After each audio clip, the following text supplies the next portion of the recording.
줬어. 안녕 친구들, 오늘은 어떤 하루 보냈어요?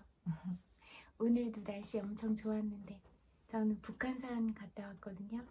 갔는데 낙엽도 엄청 많이 떨어지고 막상 산에 걸어갈 때는 그 산 지형이나 뭐 이런 게 잘 보이지는 않았거든요. 거기가 바위들도 많기도 하고 그래가지고. 근데 이렇게 내려오는 길에는 좀 여유가 생기니까 앞산을 좀 봤는데 지금 단풍이 엄청 예쁘게 들었더라고요. 그래서 친구들도 시간 나면 단풍 구경도 가고 하면 좋을 것 같아요. 오늘도 시 읽어드릴게요. 가을 유서. 가을엔 유서를 쓰리라. 낙엽 되어버린 내 시작 노트 위에 마지막 눈 감은 새의 흰 눈꺼풀 위에 혼이 나간 곤충의 껍질 위에 한 장의 유서를 쓰리라. 차가운 물고기의 내장과 갑자기 쌀쌀해진 애인의 목소리 위에 하룻밤새 하얗게 돌아서 버린 양치식물 위에 나 유서를 쓰리라. 파종된 채 아직 땅속에 묻혀있는 몇 개의 둥근 씨앗들과 모래 속으로 가라앉는 바닷개의 고독한 시체 위에 앞일을 걱정하며 한숨 짓는 이마 위에 가을엔 한 장의 유서를 쓰리라. 가장 먼 곳에서 상처처럼 떨어지는 별똥별과 내 허약한 폐에 못을 박듯이 내리는 가을비와 가난한 자가 먹다 남긴 빵 껍질 위에 지켜지지 못한 채 낯선 정류장에 머물러 있는 살아있는 자들과의 약속 위에 한 장의 유서를 쓰리라. 가을이 오면 내 애인은 내 시에 등장하는 곤충과 나비들에게 이불을 덮어주고 큰 곰 별자리에 둘러싸여 내 유서를 소리내어 읽으리라. 친구들은 유서 써보셨어요? 저는 유서는 안 써봤는데 그냥 어느 날 산책하다가 든 생각이, 우리가 죽으면 진짜 관 속에 들어가잖아요. 그때 엄청 작은 부분의 공간을 차지하겠다, 그런 생각이 드는 거예요. 그래서 그냥 낙엽 위에 누워봤거든요. 근데 생각보다는 괜찮았어요. 낙엽이 좀 푹신푹신한 이불처럼 느껴지기도 했고, 그 숲 사이로 이렇게 비친 햇살도 생각보다 따뜻했고, 뭐 그때 누웠을 때는 의식이 있는 상태니까 좀 그런 감각적인 부분들, 그런 게 느껴졌는데, 죽으면 의식이 없을 것 같으니까 그냥 그렇게 고요히 죽는 건 아닐까? 이런 생각도 들었었어요. 갑자기 이 가을 유서란 시를 보니까 그때 누웠던 그런 기억이 나서 얘기해봤어요. 사랑의 기억이 흐려져 간다. 10월의 빛 위로 곤충들이 만들어 놓은 투명한 탑 위로 이슬 얹힌 거미줄 위로 사랑의 기억이 흐려져 간다. 가을 나비들의 날갯짓, 첫눈 속에 파묻힌 생각들, 지켜지지 못한 그 많은 약속들 위로 사랑의 기억이 흐려져 간다. 한때 모든 것이 여기에 있었다. 그렇다 나는 삶을 불태우고 싶었다. 다른 모든 것이 하찮은 것이 되어버릴 때까지. 다만 그것들은 얼마나 빨리 내게서 멀어졌는가. 사랑의 기억이 흐려져 간다. 여기, 거기, 그리고 모든 곳에, 멀리, 언제나 더 멀리에. 말해봐, 이 모든 것들 위로 넌 아직도 내 생각을 하고 있는가? 전화를 걸고 아무 말도 하지 않는 사람에게. 당신은 마치 외로운 새 같다. 긴 말을 늘어놓지만 결국 아무 말도 하지 않는 거나 마찬가지니까. 당신은 한겨울의 저수지에 가 보았는가? 그곳에는 침묵이 있다. 억새풀 줄기에 마지막 집을 짓는 곤충의 눈에도 침묵이 있다. 그러나 당신의 침묵은 다르다. 삶에서 가장 중요한 것은 누구도 말할 수 없는 법, 누구도 요구할 수 없는 삶. 그렇다. 나 또한 갑자기 어떤 깨달음을 얻곤 했었다. 그러나 그것들은 정작 누구에게도 말할 수 없었다. 생각해보라. 당신도 한때 사랑을 했었다. 그때 당신은 머릿속에 불이 났었다. 하지만 지금 당신은 외롭다. 당신은 생의 저편에 서 있다. 그 그림자가 지평선을 넘어 전화선을 타고 내 집 지붕 위에 길게 드리워진다. 피로 써라. 어떤 러시아 시인은 말했다. 피로 써라 시를, 시 같은 유서를 다만 피로 써라. 나는 피로써 시를 쓰지 않는다. 시가 거의 유행가처럼 되어버린 곳에서 때로는 언어 이외의 것으로 울고 싶어지는 이 무슨 삶이란 말인가. 전 피로는 안 쓸 것 같아요. 겨울나루 동화. 이제 곧 겨울 오겠네요. 겨울도 기다려지네요. 1969년 겨울 1월 10일 아침 8시가 조금 지날 무렵이었다. 그날은 내 생일이었다. 그리고 마당 가득 눈이 내렸다. 내가 아직 이불 속에 있는데 엄마가 나를 소리쳐 불렀다. 눈이 이렇게 많이 왔는데 넌 아직도 잠만 자고 있니? 나는 눈을 부비며 마당으로 나왔다. 나는 이제 10살이었다. 버릇없는 새들이 담장 위에서 내가 늦잠을 잔 걸 갖고 입방아를 찧어댔다. 외박 전문가인 집박이새는 내 눈길을 피하려고 일부러 고개를 갸우뚱거렸다.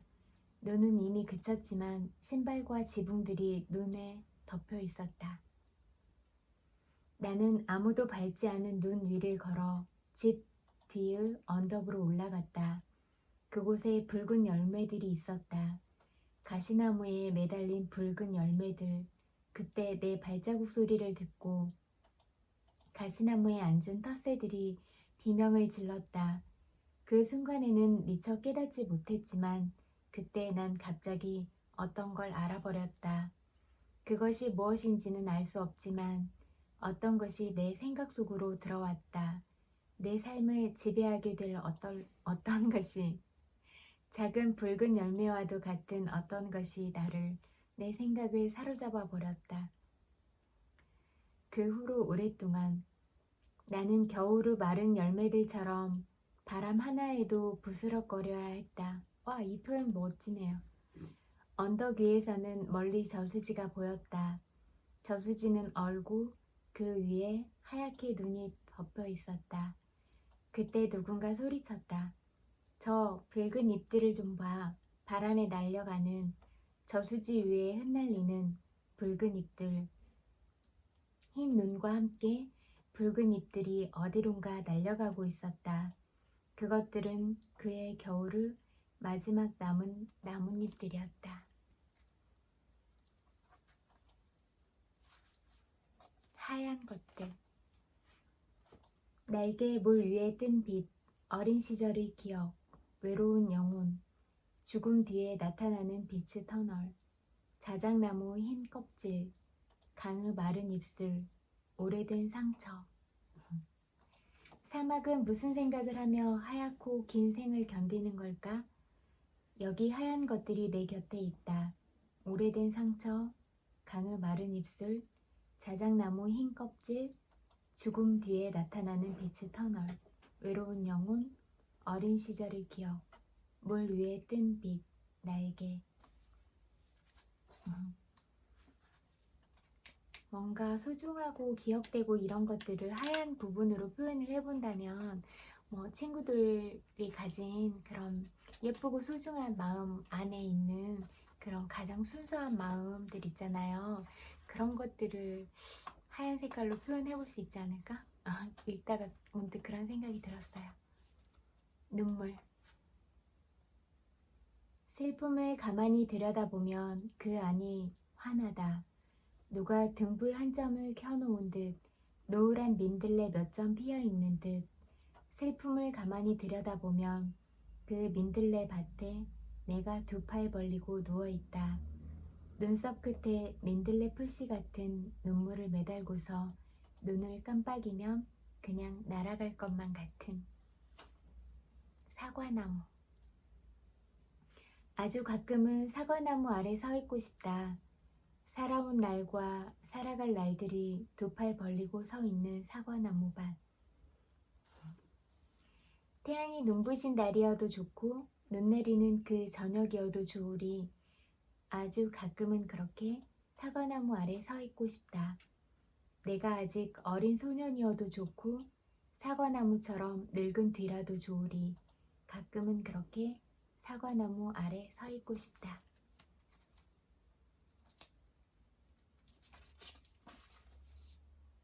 다 읽었다. 다음에는 다른 시로 찾아올게요. 또 이어서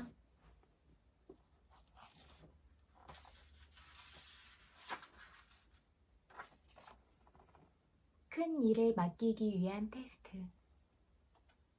하늘이 장차 그 사람에게 큰 일을 맡기려고 하면 반드시 먼저 그 마음과 뜻을 괴롭게 하고 근육과 뼈를 깎는 고통을 주고 몸을 굶주리게 하고 그 생활은 빈곤에 빠뜨리고 하는 일마다 어지럽게 한다.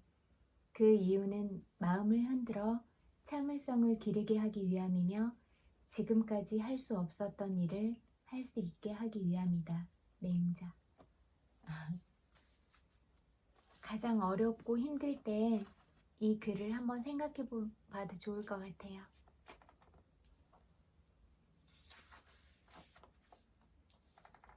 역경 들어라.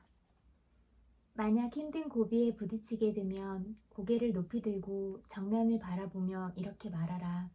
역경, 나는 너보다 강하다. 너는 결코 나를 이길 수 없다. 앤 랜더스.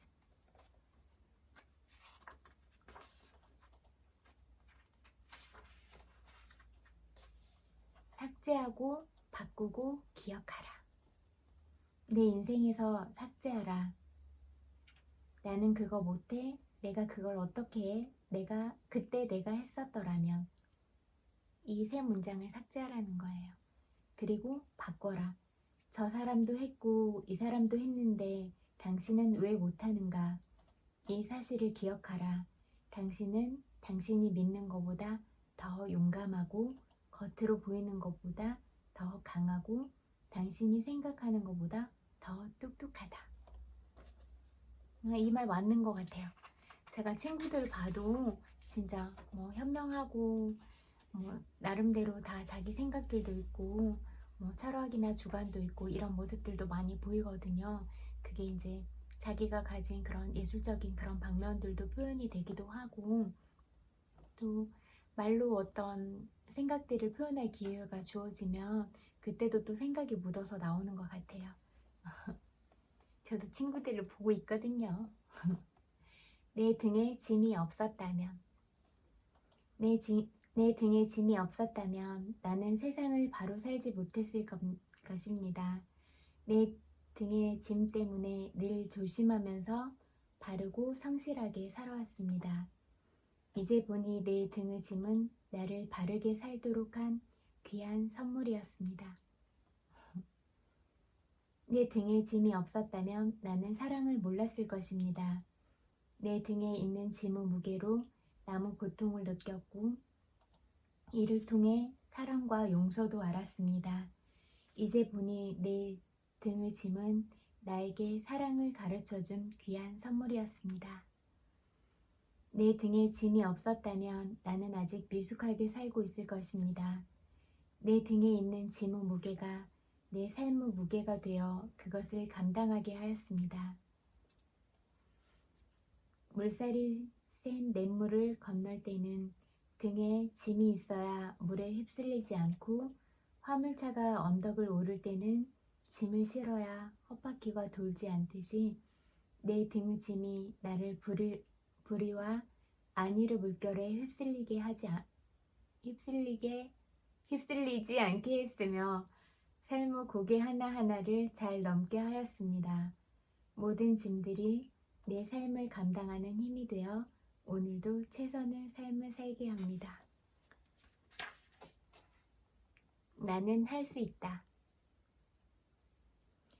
나의 가는 길은 오직 그가 아시나니 그가 나를 단련하신 후에는 정금같이 나오리라. 야생마가 명마가 되기 위해서는 연단의 시간이 필요하다. 그 연단의 시간은 고통 없이는 지나가지 않는다. 그 고통을 성장을 위한 당연한 과정으로 여기느냐, 힘들기만 한 고통으로 생각하느냐는 결국 나의 선택이다. 꿈과 확신이 강하면 어려움도 극복할 수 있다. 나는 안 돼, 틀렸어 는 휴지통에 버려라. 나는 잘 될 거야, 자신 있어, 나는 뭐든지 해낼 수 있어 외쳐라. 가능한 크게.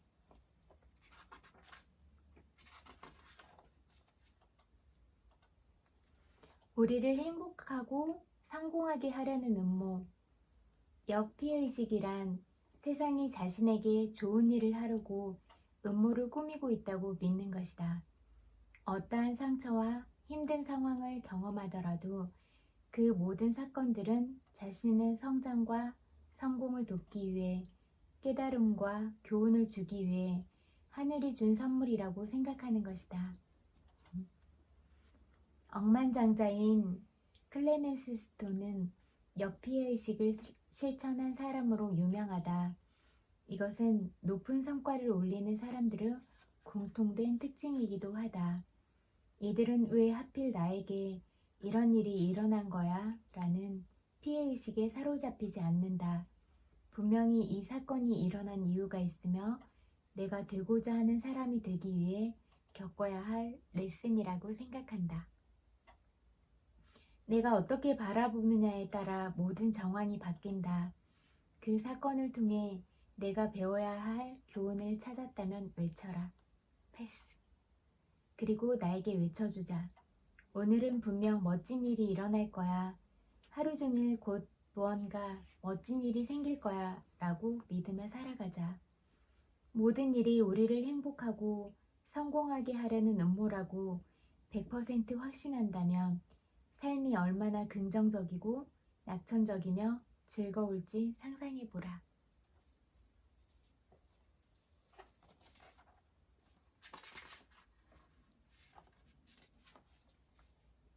세상은 나를 위해 좋은 일을 계획하고 있다. 세상은 나를 위해 좋은 일을 계획하고 있다. 모든 부정적인 사건은 그 안에 그것과 동등하거나 아니면 더 유리함의 씨앗을 품고 있다. 나를 힘들게 하는 일이 있다면 그 일이 일어난 이유가 분명 있다는 것을 믿어라. 세상은 내게 좋은 것을 주려 한다. 어서 빨리 그것을 보고 싶다고 외치며 기대하라. 그리고 그것을 발견했을 때 주저하지 말고 행동하라.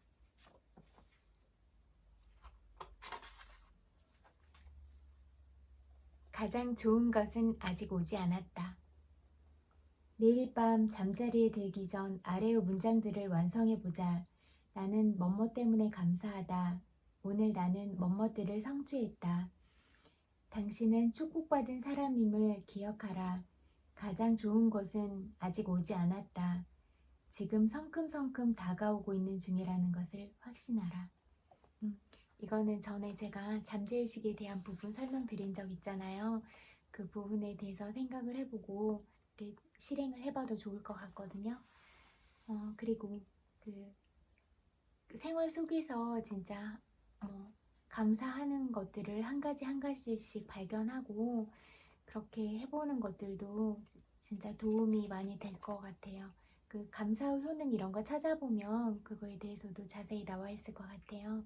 그래서 친구들이 관심이 있다면 한번 찾아보고 이렇게 처음에 한 가지, 두 가지 이렇게 발견하다 보면 점점 더 감사할 일이 많아지고 또 그렇게 감사를 발견함으로써 자기 내면이 이렇게 따뜻하게 충족이 되는 그런 것들을 느낄 수가 있을 것 같아요. 그리고 이렇게 뭐 간단한 예로 설명을 해보면 내가 뭐 좋아하는 사람을 위해서 아주 작은 선물이라도 뭘 하나 사려고 하고 뭐 선물을 고르고 그럴 때도 되게 행복한 마음이 들잖아요. 그래서 꼭 내가 어떤 거를 가져야만 행복한 게 아니라 내가 누군가를 위해서 마음을 나누고 그러는 과정에서도 또 자기 스스로가 행복해지고 내면이 차오르는 따뜻함들을 발견할 수 있을 것 같거든요.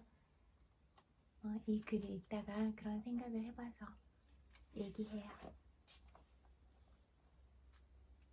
22일. 오늘은 22일, 행운의 날. 22는 나에게 행운의 숫자입니다. 그래서 21일 12시 땡 치면 심장이 바운스 바운스 합니다. 오늘은 어떤 행운이 올까? 그런데 신기한 것은 22일마다 정말로 생각지도 못했던 행운들이 생겼다는 것입니다. 휴대폰에서 2시 22분을 우연히 보는 날도 설렙니다. 오늘은 또 어떤 행운이 올까? 신기한 것은 그날도 행운의 일들이 생겼다는 겁니다. 제가 행운이라 믿으며 행운을 찾았기 때문일까요? 아니면 그냥 우연이었을까요? 내가 매일을 행운의 날이라고 생각한다면 나에게 매일은 어떤 날이 될까요? 오늘은 또 행운이 있을까요?